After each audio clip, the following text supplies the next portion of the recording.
एक छोटे से गांव की गलियों में, जहां हर दिन सूरज उदासी के साये में ढलता, वहां अरविंद नाम का एक छोटा बच्चा अपने सपनों को अपनी आंखों में संजोए फिरता था। गरीबी उसके जीवन का एक कठोर यथार्थ थी, लेकिन उसकी मुस्कान में एक अजीब सी जिद थी कि वह अपने सपनों को हकीकत में बदलेगा।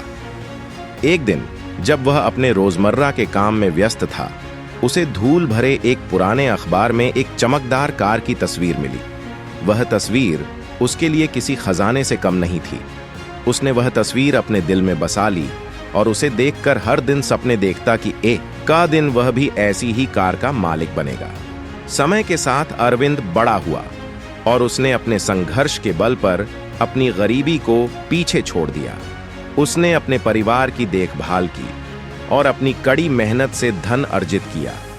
उसकी मेहनत ने उसे गरीबी के अंधेरे से निकालकर धनवान बना दिया।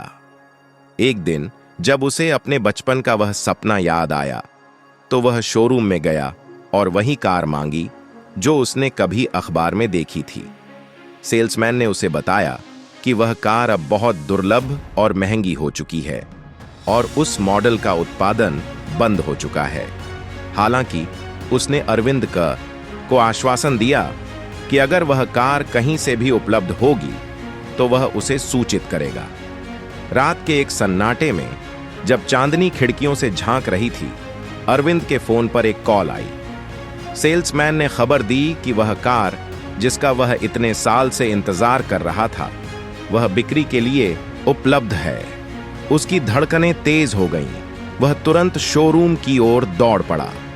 जैसे ही वह शोरूम पहुंचा, सेल्समैन ने उसे कार की ओर इशारा किया।